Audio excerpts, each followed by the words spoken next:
Well, Nikki, I guess we're going to do a podcast. It looks like we are. Congratulations, Rule. You're stuck with me Good evening, forever. good evening, folks. Welcome to the Nikki and Rule podcast experience. I'm Rule Sample here in Wilmington, North Carolina, along with Nikki Bascom. Good evening, Nikki.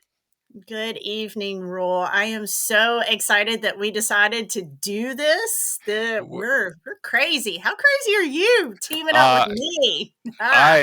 I'm crazy enough to hang out with you and all more. And Nikki, I'm going to have you introduce our guest.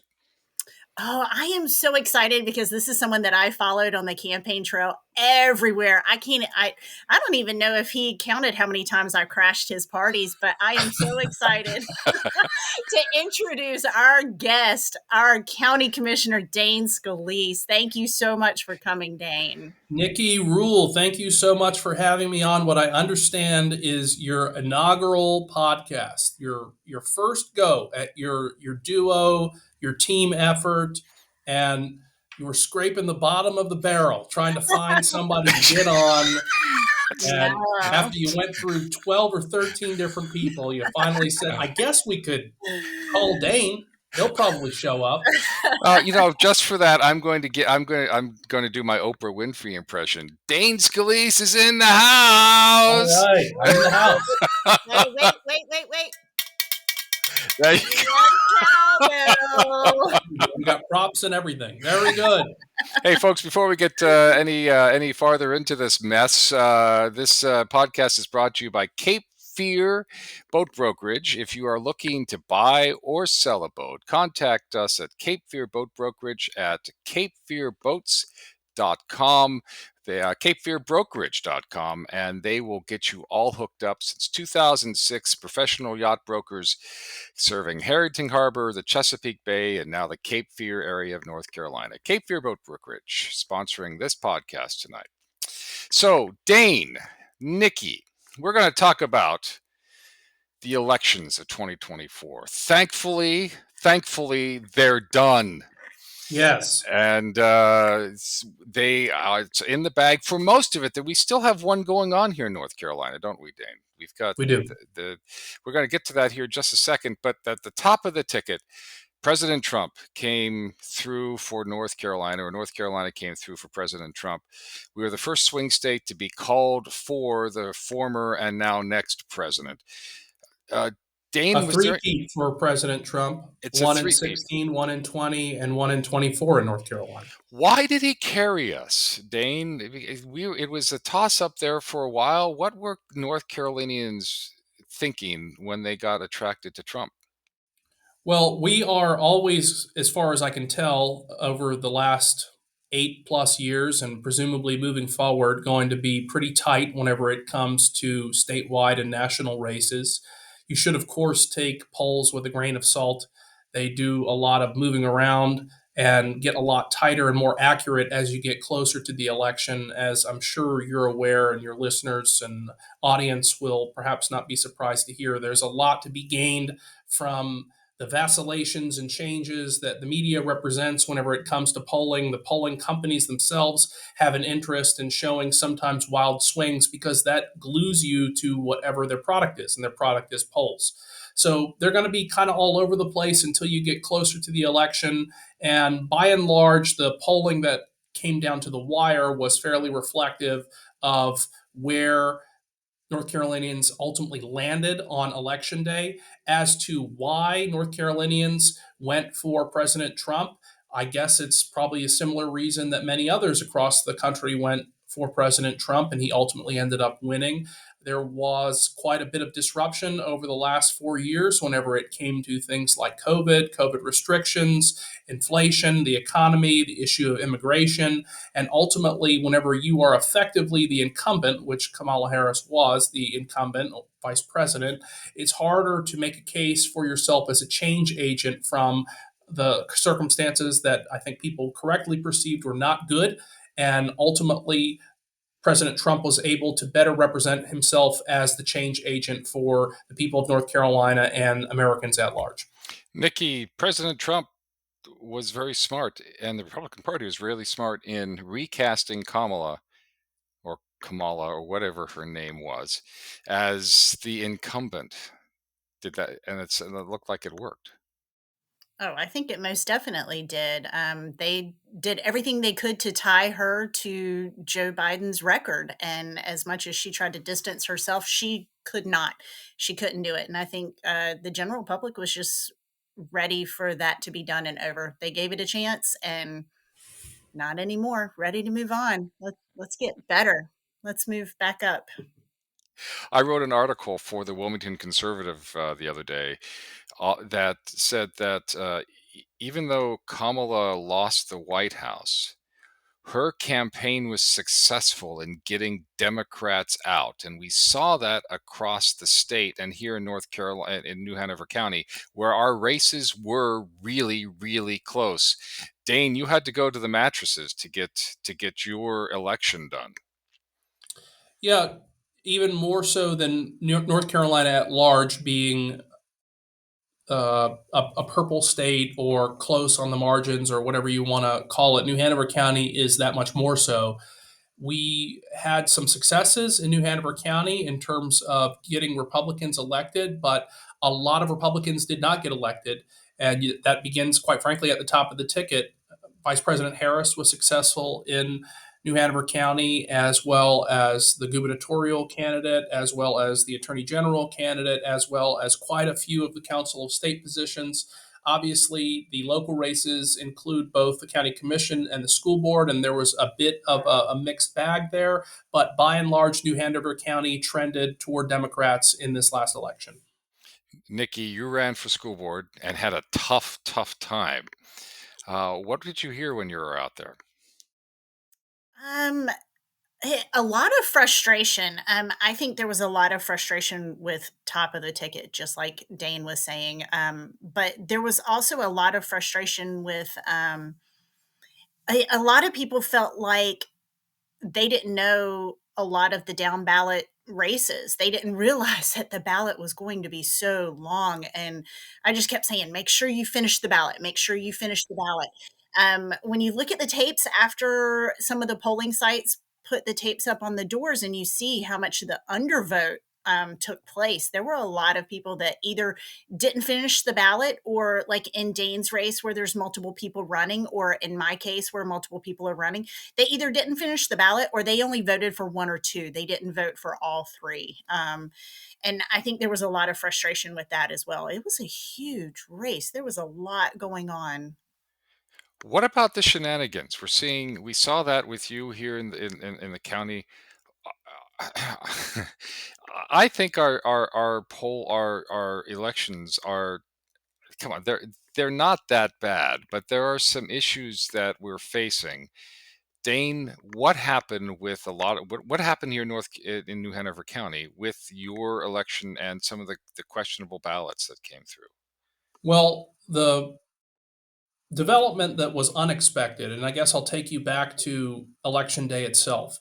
We were one of the last, if not the last, reporting county in the state of North Carolina for our election results. And that essentially meant that nobody really knew what was happening with a lot of the races, especially the down ballot races. Down ballot races mean school board, county commission, register of deeds, the races that are not the top of the ticket, the president, the governor. We didn't really know what the outcome of those races were until approximately midnight on the night of the election. So at the end of that time frame, it looked pretty good for just specifically calling out my race, because it seemed that incumbent Republican chair Bill Rivenbark had come in first place. I had come in second place, and Stephanie Walker, who is currently on school board or was just previously on school board, just became county commissioner, was going to be in third place. So that's what we left with the impression of on the night of the election. And the next morning rolled around and came to find out that actually there were at least 1,500 votes that had not been counted by the local board of elections. And that's a real problem because state law says that ballots that are received, absentee ballots, those are mail in ballots, are supposed to be required to be counted on election night. And they just weren't. Instead of counting them, they sequestered a large number of votes starting on the prior Friday and held those off to the side. Now, that's a big issue for a number of reasons because, again, they were supposed to count them. It's in violation of state law that they didn't. But it's also a problem because whenever you have these mail in ballots, these absentee ballots, and you don't know exactly what they're going to be, but you do know that the outcome of the race was quite close. And in fact, first was pretty comfortable in the county commission race, but second, third, and fourth were all very close. And whenever you start to take into account the normal ratio of absentee ballots, and it's about 60-40 benefit to the Democrat candidates, there's a high likelihood that there could have been a shifting in the way that the ballots were ultimately going to end up, resulting in who won and who lost. And that especially became the case whenever that number went from 1,500 to 1,750 to 2,000. And it kept growing over time, and sort of unexplainedly so. Additionally, there were quite a number of provisional ballots, almost 2,000 of those. And provisional ballots are basically ballots from individuals that maybe didn't have ID, maybe weren't in the right polling place. Their ballots couldn't immediately be counted at the time that they were submitted, but they have to be later evaluated by the Board of Elections to determine are they in fact valid ballots or do they need to be discarded. Now, the interesting factor for New Hanover County is that we had significantly more provisional ballots, not just proportionately, but significantly more total number than counties like Durham. Durham County had 1,100 provisional ballots. We had 1,950. So Is that all Durham, coming from the UNCW? Is that where it just there were quite a few that were from UNCW. There are all kinds of stories that are out there about how we got these provisional ballots. The issue is how do we ensure that the right provisional ballots are counted and the wrong provisional ballots are not included because they shouldn't legally be counted? And furthermore, why did the shifting number of mail in ballots go from 1,500 to 1,750 to 2,000? So there was a lot of uncertainty that resulted in the immediate aftermath of the election because very easily those uncounted ballots could change the outcome of the election. Now, what I always said from the beginning is that if I'm beat by a legitimate exercise of the public and voting, I will accept that all day long. But you're absolutely creating some amount of uncertainty, some amount of doubt in the mind of the public whenever you don't count ballots as you're supposed to under the law. And furthermore, the number keeps shifting as time goes along. I mean, one of the easy questions for me was why was it 1,500 that next day? Why was it not the 1,970 or whatever it ended up being known? Why didn't we know that number actually prior to the election day being over and saying, hey, look, for whatever reason, we didn't count these. We should have, but either we couldn't get around to it or whatever the case may be. But they didn't do that. They hid that information from the public. And as a consequence, I elected to hire legal counsel and to send a demand letter to the Board of Elections and basically tell them you have violated state law. And furthermore, we then filed a protest saying that this violation of the state law could conceivably end up in a legal exercise of your right and power as well as my rights as a candidate. And we demand that you follow the law. And of course, they sort of ignored it. They put it off for as long as they could. Whenever they eventually did hear the matter, they ended up rejecting my protest on a split vote, 3-2. And I will note, as an interesting aside, a lot of people say Board of Elections are bipartisan. And in a way, they are. But as a fact of life, a matter of fact that you can't run away from, under current North Carolina law, 100% of all Board of Elections are run by Democrats. The state Board of Elections is run by Democrats. All 100 counties have Board of Elections that are run by Democrats. And the reason for that is that current state law says that the Democrats get to appoint 2 members to the Board of Elections, the Republicans get to appoint 2 members to the Board of Elections, and then the governor, whoever that is, gets to appoint a 5th member. So as a practical reality, North Carolina has had Democrats run all of our Board of Elections for every year other than the years that Pat McCrory was governor, which was 2013 to the very end of 2016. now, So I think that it was fair for some people to ask some questions, and it was fair for me to advance my legal arguments that I did.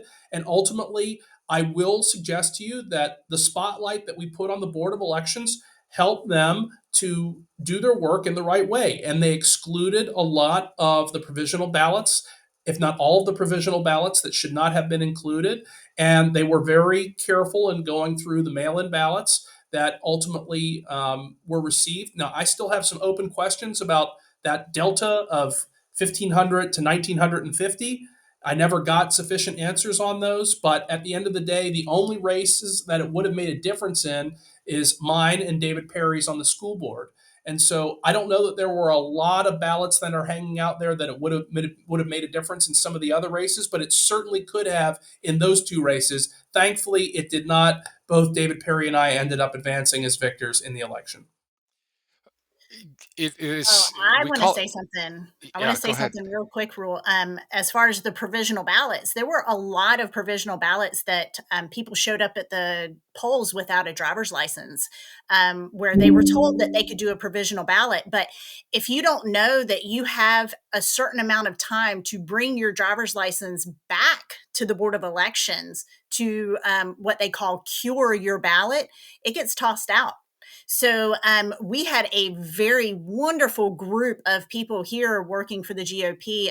One of our precinct chairs actually organized about 30 people that were going out and chasing down these provisional ballots and making sure that people knew, go down to the Board of Elections. You have until 5 o'clock today to show them your driver's license so that your ballot will be counted. We wanted to count every single ballot, which That was was the last absolutely.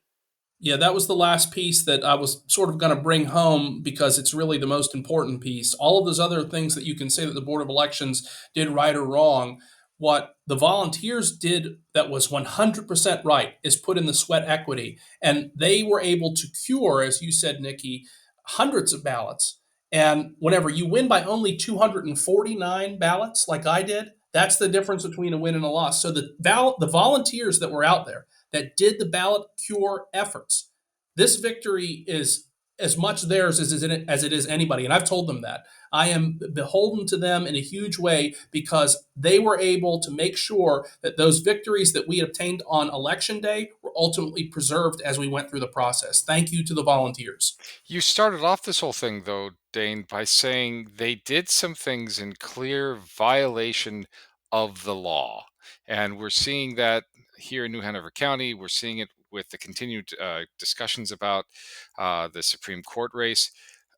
Isn't there any room for redress on this? For uh, they broke the law. They did. Well, maybe yes, maybe no. The law does not have a clear remedy provision as it is currently drafted. If you break this law, what are you supposed to do with these ballots? Well, we don't have a clear answer on that. And arguably, it would be very hard for you to tell people who did, in fact, legitimately cast a ballot, but had their ballots mishandled by the Board of Elections, that we're not going to be able to count your ballot. That's not a very good remedy. So, because that cuts all ways. That really impacts everybody. It impacts Republicans. It impacts unaffiliated. It impacts Democratic voters. And as a consequence, we have got to, I think, hone in on how are we going to fix this moving forward. It's probably going to require some of the changes that the state legislature is contemplating, as well as if, for instance, the Board of Elections needed more resources to count ballots in a timely manner. All they had to do was ask. I assure you that the county commission would have, on a unanimous 5-0 basis, given them every dollar that they needed to timely count ballots. But they never asked us for any additional dollars. And there are all these people who claim, oh, you cut their budget. No, we did not cut their budget. We increased their budget. And had they needed more temporary help to count these ballots that came in, we certainly would have provided that to them. But we have got some things that we're going to have to work out. I will say that this is an endemic problem with the proliferation of with absentee mail-in ballots. They take so much more time to process than people showing up and voting in person. And I would argue that whenever you have as much early voting as we do with all these polling places, that we really should emphasize that the absentee ballot process from just a time management perspective from a workflow perspective, you would be better served as a voter to vote in person because it takes so much more time for the Board of Elections to process mail in absentee ballots. Please vote in person during early voting, on election day, whatever the case may be. But that's how you're actually going to end up saving these folks at the Board of Elections a lot of time and effort. And if they need more assistance in the future, I hope that they will ask the commission in the future. It will be, at least from my perspective, advanced. I want them to have the resources that they need to comply with the law. Nikki, do you think you were affected by some of this stuff? I have no idea. As a so this was my year. I was supposed to be a chief judge this year, and stepped down from that because I started running for the Board of Elections or Board of Education. And I have to say, being on both sides of that fence, it is a long and grueling work day every single day on early voting, and then you've got it on election day. I honestly I'm not sure how anyone does this year after year after year. Those are long days. It's a long early voting. It's a long day that you're working all day, and mistakes are going to happen. I mean, we're human with all the human fallacies. Mistakes are going to be made, and I just wish we would look more into that so that we can make sure that mistakes aren't made, and we're not working people to death. It's a lot of work.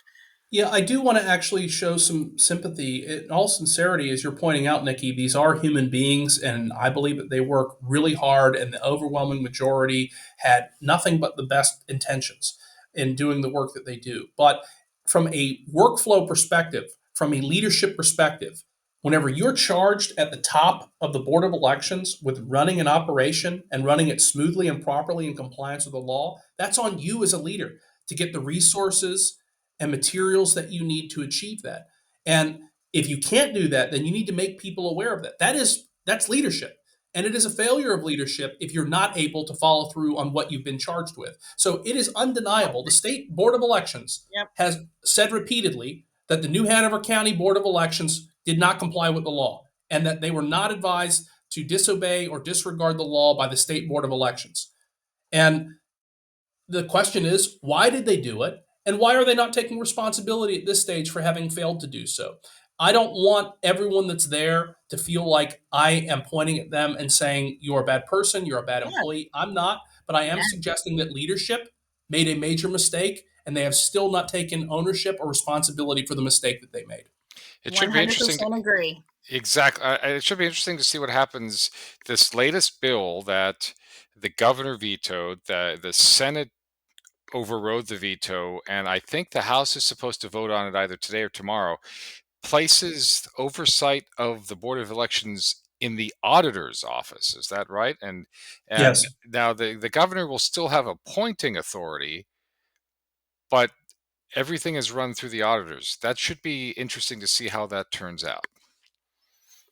So Yeah, I'm not sure of the nuance of the law, but I understand that some of the authority and appointing will be now under the auspices of the auditor's office as opposed to the governor. So we're coming into we always have an election season here. 2025 is the election season for the municipals. So we'll see if they've got that figured out. The difference is that it's a The scale fraction. is so much lower at the Yep. municipal level. Whenever it's just City of Wilmington, whenever it's just Riceville Beach, whenever it's just Carolina Curry Beach, there are a lot fewer candidates and a lot fewer voters that ultimately participate in municipal elections. Even the off-cycle congressional elections, for instance, in 26, will generally speaking have fewer voters that turn out than the presidential election years, which is again what we just finished. Yeah, that'll be a big year, Nikki, for the Senate to see what happens with the U.S. Senate position because Tom Tillis is up for reelection to see if he actually runs again. Ooh, Maybe he's going to have a tough one. I haven't heard. I've just seen some really bad publicity for Tom Tillis here lately. Nikki But Baskin for U.S. who Senate. knows? I think Nikki Ah, Baskin for U.S. Senate. I think that'd be a great thing. So we're rule gonna. rule sample for a padded room. All right, the So next. Go ahead, Nikki.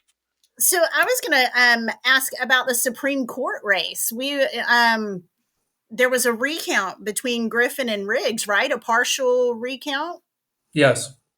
Now and they from did the what I hear, recount.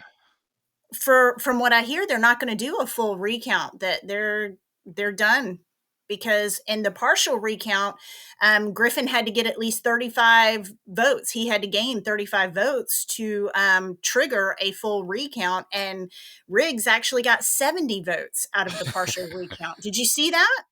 I didn't see that, but wasn't he actually also challenging the votes themselves? 60,000 votes that might not be. I think at this point in time, he needs to take one for the team and just step down so we can keep on going. Dane, you might have It another. was just so close for a state race. That was a really close race. Well, we unfortunately have seen this. I guess fortunately or unfortunately, maybe it's neither one. In 2020, the same thing happened. Chief Justice Paul Newby was in the race of what seemed like the century, and he ended up winning statewide by 300 votes. And so this is really just the same thing, but the shoe is on the other foot. And I'm not sure what the legal machinations are that are left for Judge Griffin, but I know that it's not the position that you want to be in where you're down approximately 700 votes at this stage. Yeah. Yeah. It was like And I'll just 780. say that I know him very well, and he is a wonderful judge and a wonderful father and a wonderful husband, and he's going to keep doing great work on the Court of Appeals. And I have no doubt that he will continue on in his effort there, and perhaps again at the Supreme Court, because as many people who follow politics and especially politicians know, you don't win them all. Some you win, some you lose, and you got to get right back on the horse. And he's the sort of guy that I wouldn't suggest that I know what he would do or not do, but I could see him absolutely getting right back in the saddle at the next opportunity. I would love to see him back in the saddle. I'd love to see Griffin doing that. I would love to see it when we get to the point where elections are done and there's no question is that just like you said, Dane, is that if you got less votes than the other person, fine. But when it becomes there's so many issues involved, the state of Florida, which is what 3 times, 4 times the population of the state of North Carolina, they have their stuff done by 11 o'clock at night. Why can't we do that? I mean, it's just It is a ridiculous. peculiarity that I don't have an answer for, and it's not just the state of Florida; it's countless countries around the world, including Brazil, that are able to tabulate their votes in the same day that elections occur. And I think that it would go a long way for everybody, regardless of your political persuasion, to be able to tell voters that we know essentially the outcome of every race on election night, not dragging on for a month. Like, for instance, in California, there are various congressional races that have been sort of tripping along in this fashion. And I will say, in fairness, part of it also does turn on a lot of our elections being very close. Even on those election nights where we want to be able to declare victory, you can't always declare victory whenever the margin is only 10, 50 votes, and that happens all the time. But by and large, we should be able to tabulate all of our ballots on election day, including those 1500, 1750, 19, whatever. However, the correct number should have been, they should have been counted on election night, and we would have had a much better sense about where we were. And a lot of the concerns that the public had wouldn't have manifested. Well, let's move on to the next section of our podcast that we call "What's Going On," and the ever industrial and resourceful Nikki Baskin came up with most of these today, so this is all her fault. Yay. So the first one is brand new news. When we talked about with Dane ahead of time, he didn't even know about this one because this actually just came down or last night, actually, wasn't it? This is from the Port City Daily. Nikki, what's going on out there at Market Street? Well, it looks like the Wilmington City Council is going to be annexing about 20 acres just off of Market Street. And they voted unanimously to do it. There's going to be the proposal is to annex it and have 253 multifamily units. But here's where they really start reeling people in is that 10% is going to go to workforce housing. So, a couple of people like Natalie English from the Chamber of Commerce said that, this is something that we really need. Prices of homes are going up, prices of apartments are going up. So it's kind of which coin are you on? Are you on the side that knows we need workforce housing, or are you on the side that we're just too congested up here in Ogden? So that's a tough one. But you know what I want to talk about? Now that we put that one out there, I want to talk about what Dane was talking about with the property off of, what did you say, Independence Boulevard? Yeah, Are we Yeah. still, am I still So here? Am I, you're you're, still you're here, still Nikki. you're still there. We lost you a little bit.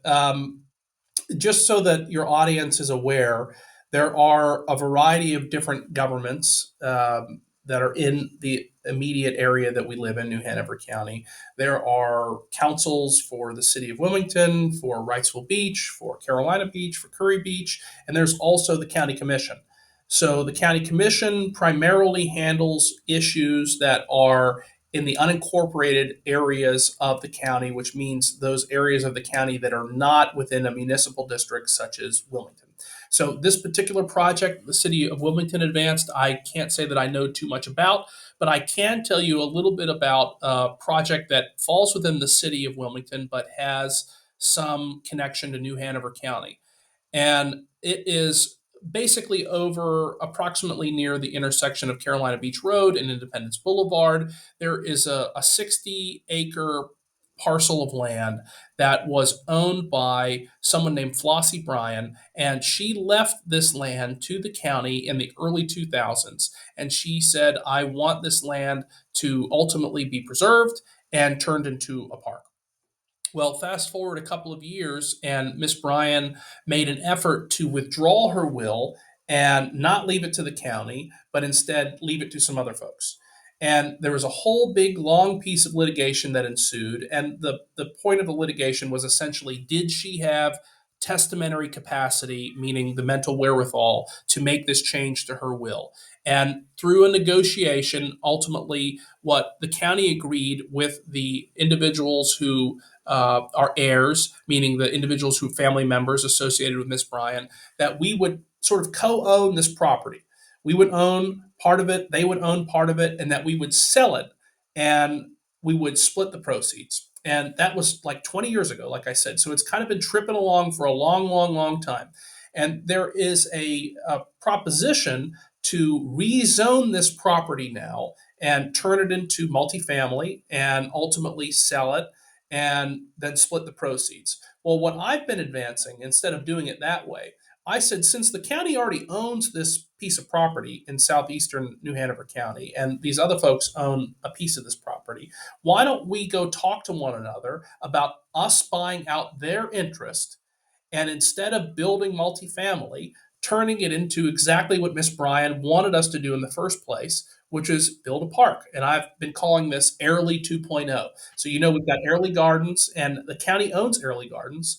And had we not purchased Airly Gardens some number of years ago, it could have easily ended up being something different than what it is now. So the county had foresight. And as you might imagine, there were people at the time that said this is not a good spend of money. Well, I would argue it absolutely was a very good spend of money. Airly Gardens is a beautiful area of our community. It's a gem. It's something that people like to go see. We just went, my family and I, to go see Enchanted Airly. And I'm very glad that we have this.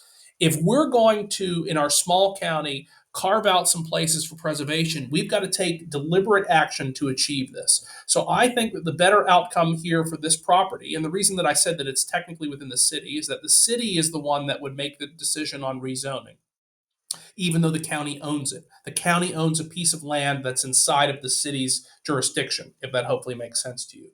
But I think that we can go back to the court and we can say, we've talked with these heirs, we've struck a new deal. I think that probably what these heirs want is to be paid some amount of money for the land. And they don't care particularly if we build apartments there or not. And then we can recreate over the years a new wonderful park like we have in Airlie, at Airlie in the southeastern part of the county. And so that's a big project that I'm working on. I don't know whether or not it will land, but I do think that we have got to be deliberate about the where and how of the building that we're doing. I am not somebody who is going to say that we should never build. There are too many people whose livelihoods have to do with building, not just real estate people. Of course, everybody thinks of that, but there's construction folks, people who deal in equipment.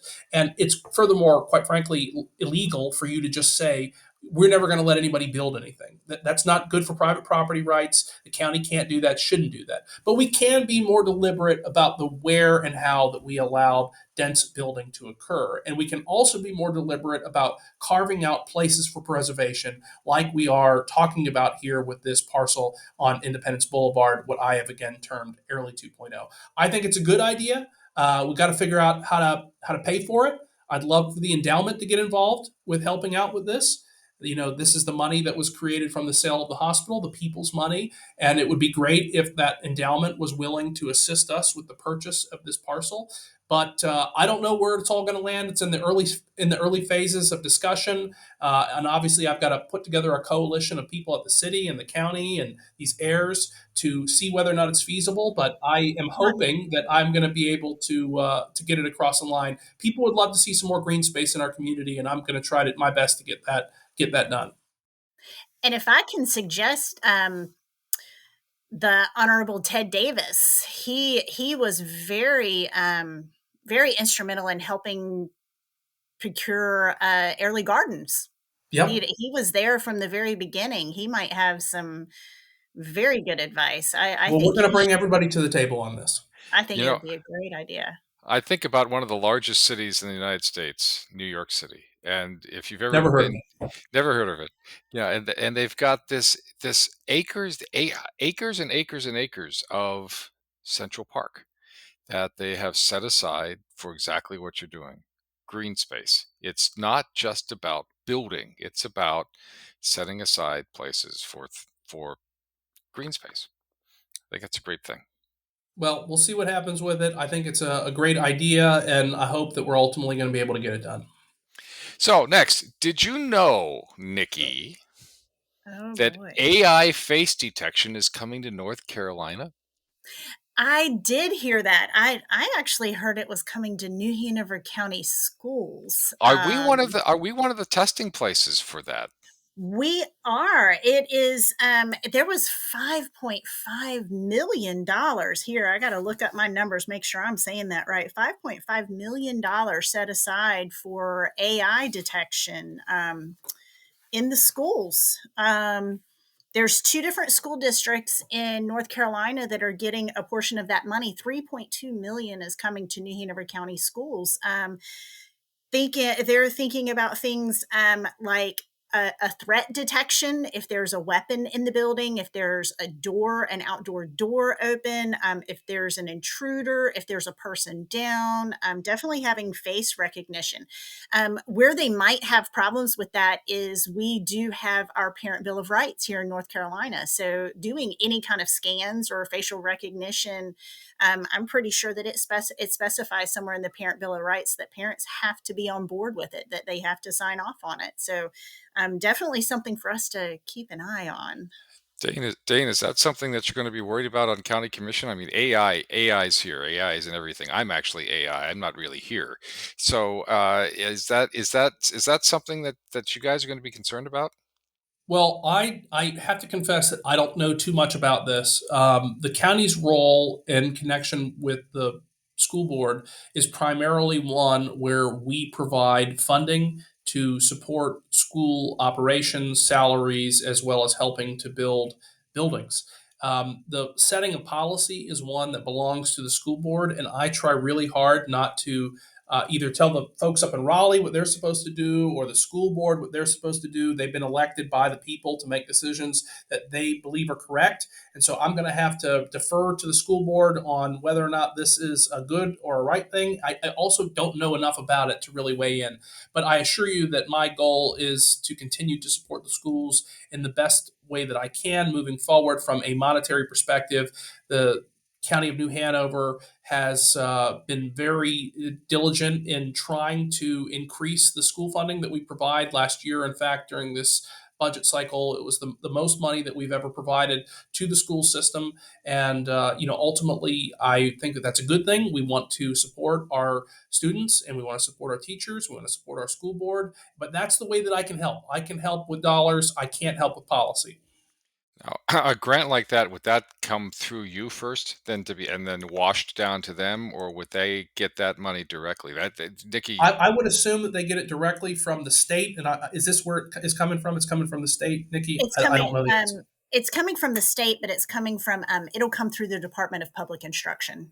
So, okay, the local schools rule, they get funding from the federal government, they get funding from the state government, as well as the county commission. And so the only piece that I am in charge of is the funding that comes from the county commission. again, I'm really not And, here. and that's, and I say I'm in charge of with the other commissioners. I'm one of five. Okay. Again, I'm artificial. My father would say I'm not really intelligent. So then the second thing is the third last thing is that uh, Dane, have you taken the phase two Wilmington City test yet? Have you checked that out? No, what is that? The city of Wilmington is actually going into phase two of a development system, and so they're asking folks to take a series of questions to see what they would like to do, whether it's more building more green space or building more public service or public service areas. So you can actually go to the city of Wilmington website to check that out. Yeah, I guess they're doing it probably similarly to the county doing it. We're in the process of revising our comprehensive plan now. Also, I'm guessing that's what you're talking about. A couple of months ago, the county had a meeting between the county commission and our planning board, and we heard from a number of people about what we'd like to see, how we'd like to develop moving forward, and there were a lot of great ideas that were thrown around, at least at the county, including things like preservation of green space, deliberate preservation of green space. One of the concepts that I like to talk a lot about, and I'm very much in favor of, is adaptive reuse, which is essentially taking existing buildings that can perhaps be rehabilitated or upfitted and already have an existing footprint and trying to put those into better use rather than creating new footprints. Of course, there will be new footprints. That's an inevitable part of life. But as I've already said numerous times, it's about trying to time it correctly with traffic considerations, with DOT developments that are underway. And we do have a lot of those that are underway, but it takes time. And the county is trying to be more deliberate about how we approach these items. And I'm confident that we have an excellent advocate in Councilman Luke Waddell, who is on the city council to make sure that the city is doing the right work there. Same as the school board, same as the state. I try not to weigh in too much on how they do their work. If asked, I'll provide feedback, but I don't know exactly what their plan is for their comprehensive plan update. I do know what the county's doing. Have you taken the quiz yet, there, Nikki? I have not. I actually don't live in the city limits, so I didn't pay attention to it much at all. I'm so glad that you mentioned it. Now I have a question about that. Are they taking this survey for anyone? So someone like me that doesn't even live in the city, I can say what I want in the city? It does. It actually asks you where you live. And so they've got live in the city, but outside of the urban limits, because that's where I'm at, because I'm part of the city. New Hanover County, even will take people from Pender counties. So they're at least they're asking questions on it. Yeah. They want it. So That's really good. yeah. So, Dane, you have, well, not you personally, but the county commissioners have an agenda meeting on Thursday at 4 o'clock. Is that correct? Yes. Do you know what you guys are going to be discussing, or just putting together your agenda for your next meeting? Some committee and board appointments. We're going to be discussing for both the county commissioners as well as various appointments that we'll make to the boards and committees from citizens. There are a number of items that are on the agenda. I don't have it pulled up at present. Oh, it's I okay. You don't have to pull it up. Just curiosity, yeah, making sure no, you know. We want you to be able to get as much information out to the public as possible. One of the things that I think a lot of the public doesn't understand is how many boards and commissions sure. are up under the county commissioners. You have what, So 38? I pulled it up while you were talking. We're going to get a presentation from the Cape Fear Public Utility Authority on their annual report. There's going to be a presentation on New Hanover County Water Quality Monitoring Program. There are going to be some financial updates that are provided, as well as committee appointments. And actually, it doesn't look like a very large number of items that are coming up at this next meeting. Sometimes, we'll have quite a few matters that are public hearings that take a long time. If I were to guess, this will be one of our shorter meetings on Monday, because we have an agenda review for Thursday for the meeting that we have on Monday. Sounds like you guys are getting ready for Christmas. Well, Speaking, it's been a pretty busy season, and we also have a new commissioner, and a lot for her to get caught up on. yeah. So I think it's probably going to be well taken by her that we don't have the craziest of schedule for our last meeting of the year. That's awesome. So, speaking of Christmas, is there anything big on your Christmas wish list, Mr. Scalise? Oh gosh, no, peace on earth, and I mean that literally. That'd be great if we could be nicer to one another, stop killing one another. That'd be great. I'll take that on my Christmas wish list. But absent that, I'm just looking for an opportunity to spend time with my family. I have been very busy, as I know many others, yourself included, Nikki, during the campaign season, and I have rather enjoyed the opportunity to get away a little bit from politics and spend time with my children and my wife. And I hope to do that on a more extended level with my wider family over the Christmas holiday. That sounds amazing. And we do apologize for taking you away from your family, but we appreciate you No, I'm being happy to be on here. your inaugural podcast. What a great Our, honor. our inaugural podcast. Say that I 5 times. It's like saying illuminated. Yeah. So, so Rule and I are going to come up with every podcast. We're going to have a trivia question. And Rule, Okay. did you decide how people are going to be able to respond to the trivia question? And So, yes. So, our podcast is going to be featured on the Wilmington Conservative, which is a conservative publishing platform for folks here in Wilmington. If you are looking to write or report, please give us a call. So you can leave your comments there on the Wilmington podcast, Wilmington Conservative. That's the WilmingtonConservative.com. You can also leave it on our Facebook page. You can leave your comments on our YouTube channel. Like and subscribe so that you can That's the follow key, us. right? Like and It's subscribe. yes, if yeah, because subscription doesn't cost anything. However, you can always write us a check. But you can leave your comments there and give the answers there, and they're all timestamped. So the person who comes in first, we will mention their name on our next week's podcast. So Nikki, fire away. so we're gonna our trivia question, but just so everyone knows, you're not gonna get bored to death with me and Rule all the time. We're gonna have some guest podcasters coming in and taking over for us sometimes, which will be really fun. Okay, so our trivia question for tonight is: what president started the official pardoning of the turkey? And no, I don't mean Joe Biden, okay? So the first official pardoning of the Thanksgiving turkey. And if you're feeling kind of froggy, you can tell me the unofficial pardoning of the turkey, because there was a president back in the day that did an unofficial pardoning of a turkey because it became a very good friend to a son. So you can tell us either one, both will be fine with it. Like and subscribe, folks. Like and subscribe. We are on all of, and so the question is, who is the first official turkey partner? I Partner. act- I actually have I actually have no clue on this. Even though you told me the answer, I'm just artificial, so I have no idea what's going on. So, hey Dane, thanks for joining us tonight.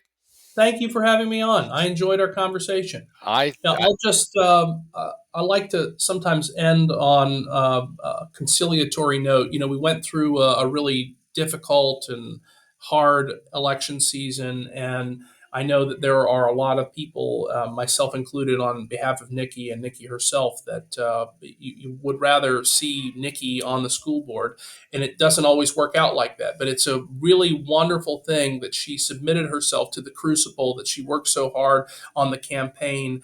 And now that we've landed where we are, it's really incumbent upon us to, as best as we can, to work alongside one another and win people over to our way of thinking. It's not just about Republicans and Democrats. I do want to point out that we've got a lot of unaffiliated voters in New Hanover County, and unfortunately, a lot of those folks did not vote for Republicans in 2024. So we're going to have to do better as a party and as individuals in reaching out to people, to making sure that the sensible policies that we advance are the ones that resonate. And that's what I'm going to be trying to do over the next 4 years of my commissioner work. Nikki Bascom, I'm going to look forward to doing this with you. Would you have rather have won the election or and not do this, or? You know what? In all honesty, looking at it now, I'm facing my husband getting ready to go through back surgery. So knowing that he's going through that and I can be with him, and also I'm subbing in the schools like crazy. I got to sub at Williston today, so I'm in the schools and I'm still making a difference, and I'm still doing what I can for our school district, which is why I ran in the first place, and that's what I'm going to continue to do. And I'm just happy to be able to do this podcast, and thank you both for your support and kind words, and I All right. appreciate it. All We're right. Well, moving forward. We're moving on and up. well, Keep going. folks, there is no replacement for number one, and I think I think it has been a kicker of a podcast. So I enjoyed it. Thank you, y'all. thank you Good to all. be with you. Take Good care. night.